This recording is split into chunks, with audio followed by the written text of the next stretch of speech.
Monday morning, I was driving down Pinetown Road on my way to worship at Upper Dublin Friends meeting about a quarter to 10 when I was pulled over by a white police officer from Upper Dublin for no crime. I was terrified. I knew I had done nothing wrong. I knew this was a case of being profiled and pulled over for driving while black. But I also knew I was helpless because this hostile man, and that if he decided to escalate the situation, there would be nothing I could do. The officer was hostile and threatening, with his hand on his gun and his hate-filled face so close to mine that he was literally spitting in my face. He told me to get out the neighborhood. With this spit running down my face, I watched his hand poised to draw his gun, and I prayed that this would not be my last day. I felt utterly hopeless and helpless. I couldn't think of anything to do to help myself. I kept thinking about Sandra Bland, who had pulled over for a signal light and a few days later was killed. What if he kills me and claims I resisted arrest or refused to get out of the car? The police officer followed no traffic stop procedure. He did not ask to see my driver's license, because if he did, he would have seen. In fact, I was a township resident. I have lived in this township my whole life. And if I am a homeowner, I pay taxes. I am a commissioner. I'm on the board of the Historical Commission of Upper Dublin Township. When they use violence, the police use the excuse, I fear for my life. But do they understand that a person of color in the United States of America, this is our daily reality? We fear for our lives and those of our loved ones every single time we see a police. I will not live this way. I'm not going to live this way. I should not have to fear the people who are supposed to protect us and render assistance. I should be afforded the same rights as every other American citizen. Police officers should be held accountable for their misconduct. They should not be allowed to stop and harass people and tell them to leave the area for no reason. I have come here today to report this police abuse of power, to report his harassment and racial profiling, and to lodge a complaint against him. My attempts to schedule an appointment with the Upper Dublin Police Chief, Terrence P. Thompson, I had to direct this attention to Ira, the president of the Board of Commissioners, to intercede for me. When I was finally, and Paul, you heard about this too, when I was finally able to meet with Chief Thomas to lodge a complaint, he was dismissive of my concerns and wrote nothing down.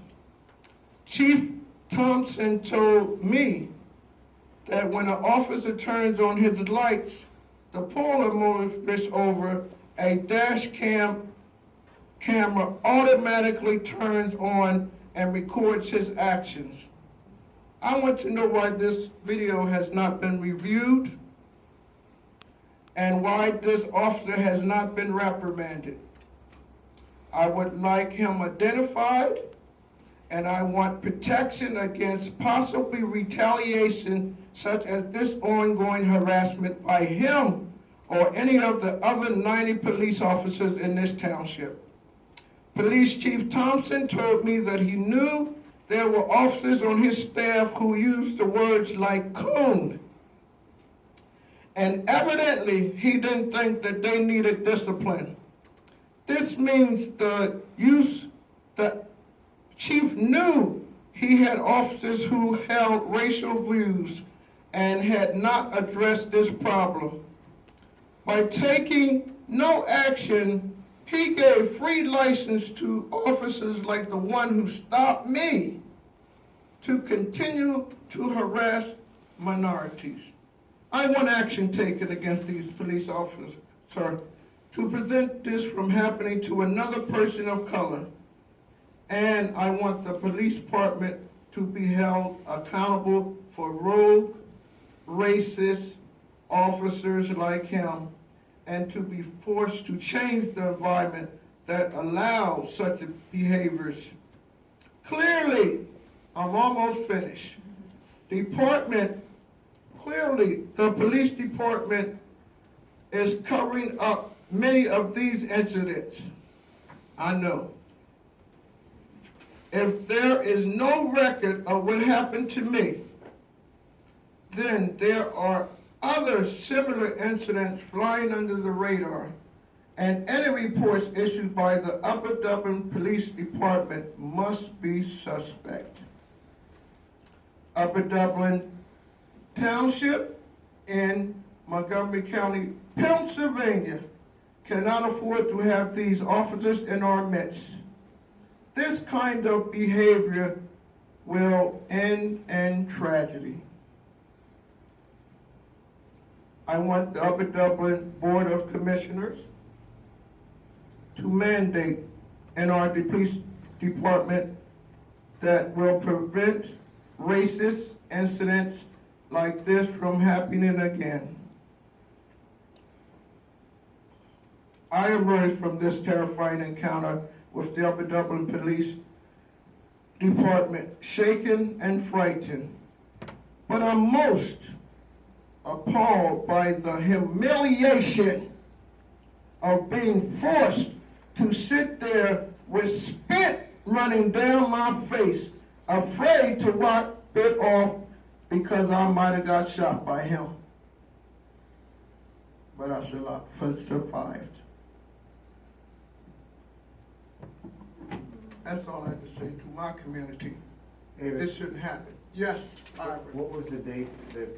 You know the day, Ira. I left a thing when, hold up, Ira. You like to talk and I like to talk right now. You didn't even dignify me to call me back to see was my problem resolved, or did I got an appointment with the police chief? Did you tell the board of this problem? No. You didn't think it was important that the board knew of this problem? What I did immediately was refer this to Chief Thompson, and I know that Chief Thompson then reached out to you. And I also know that you met with Chief Thompson. I do not have in front of me the date of the incident. That's why I'm asking you, what was the date?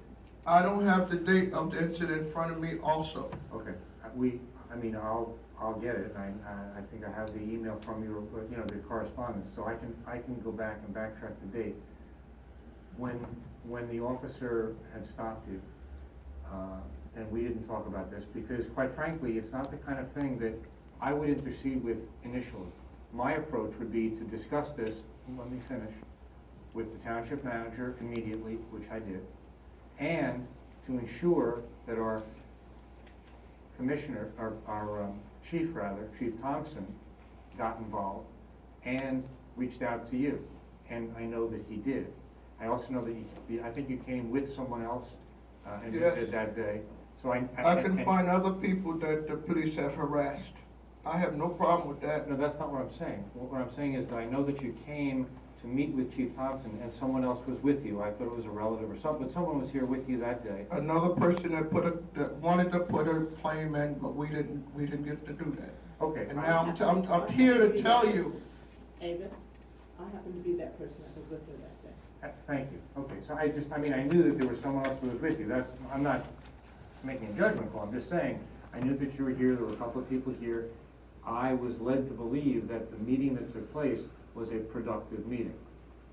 What I would also ask you, with regard to the police stop, obviously this officer was rather close to you. Did you happen to notice his badge number or his name? I'll tell you the truth, Ira, I was scared for my life. I understand, I'm just No, asking. I didn't see his badge number, I didn't see his name, I Okay, didn't see fair his enough. picture. Fair enough. I smelt his spit on my face. Fair enough. Any other question you want to ask me about that? Because I am mad right now, Ira. I want to put you in that seat. And right now, like that man said, I don't like the way you can get out that seat. If these officers tell me to get out the neighborhood, my neighborhood, and only thing he had to do was ask me for my license. And you know how I feel? All y'all didn't do your jobs. None of y'all. Liz, Robert, Sherman, Rebecca, Greg, and especially Paul.